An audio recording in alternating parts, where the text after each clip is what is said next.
Ուրեմն ներկայացնում եմ իրավիճակը Բյուրեղավան համայնքում կապված հիվանդությունների տարածման և հիվանդությունների առկայության հետ։ Ուրեմն 3 երեկոյան ժամը 7-ից 8-ից սկսվել են շտապօգնության բազմակի կանչեր, բոլոր հիվանդների գանգատները եղել են նույնը, փսխումներ,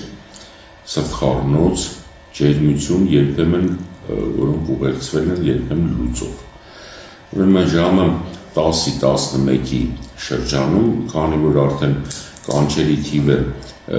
շատացել է, մոտավորապես երեկ ունեցել են 30 կանչ, դա Բյուրեղավանի շտապօգնության համար աննախադեպ քանակը, ուրեմն և սիմպտոմատիկան եղել է նույնը, մենք տվյալ իրավիճակի մասին հայտնել ենք հիվանդությունների վերահսկողության հանրապետական կենտրոն։ Ուրեմն դա ամբողջ գիշեր շարունակվել է այդ կանչերը, մինչև առավոտ և այժմ էլ շարունակվում են։ Առավոտից սկսած բոլոր քաղաքապետի արդեն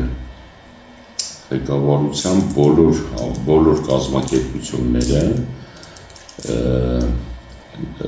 տեղեկացված են եղել, սկսած վիոլաջի ջուր, արտակարգ իրավիճակների վարչություն, ովքեր որ ավելի շահագրգիռ են տվյալ հարցը լուծելու մեջ։ Ուրեմն մեր ՀՎԿ-ի ծառայություն առօրյա 9:30 ստեղ է եղել, բոլոր հասցեները վերցվել է,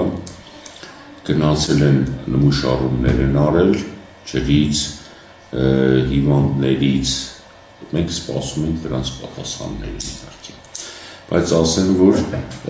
տվյալ վիճակը ներկայումս շարունակվում է, նորից շտապօգնության բազմակի կանչեր, նաև դիմելիությունը պոլիկլինիկայում նույն գանգատներով, որոնք սկսվել են հոսպիտալացվել, այսինքն հիվանդների վիճակը մի քիչ դեպի ավելի ոչ դրական դինամիկա ունի, արդեն մոտորապես 8 հոգի հոսպիտալացրել են Աբովյան բժշկական կենտրոն դեպի, պոլիկլինիկայում այցերը նույն գանգատներով շարունակվում են, ասեմ ձեզ, որ քանակը հիվանդների հիմա սպառիչ չեմ կարող ներկայացնել, որովհետև շատ հիվանդներ ինքնուրույն են գնում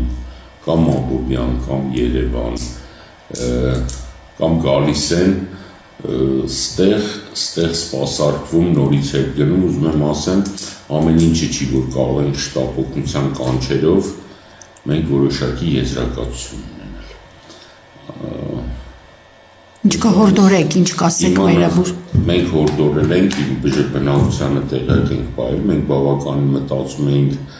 հանկարծ այլ բան չմտածեն, բայց մեր պարտքը համարեցինք բնակչությանը տեղյակ պահել, որ այդպիսի պրոբլեմ կա, խորհուրդ ենք տվել ջրից չօգտվել, կամ դե բնականաբար հնարավոր չի ջրից չօգտվել, կամ օգտվել եռացրած ջրից, մտածելով, որ միգուցե ինչ-որ մի պրոբլեմ կա, որը կապված է ջրի հետ։ Իհարկե վիոլաջուր ընկերությունը ստուգումները անցկացնում, չեմ կարող ասել ինչ եզրակացության կգան, քանի դեռ մենք չունենք համապատասխան անալիզների պատասխանները, համապատասխան ուսումնասիրությունների արդյունքները։ Սպասում ենք արդյունքներին մեր հետագա գործունեությունը ճշտելու համար, ասեմ, որ պոլիկլինիկան այսօր աշխատում է ոչ ստանդարտ, անսահմանափակ ժամանակով։ Պատրաստ ենք բոլոր գործողություններին, շտապօգնությունը տեղորայքի և որևէ բանի պրոբլեմ չունի, և նաև պոլիկլինիկան չունի իր գործունեության ծավալի մեջ օգնություն ցույց տալու համար։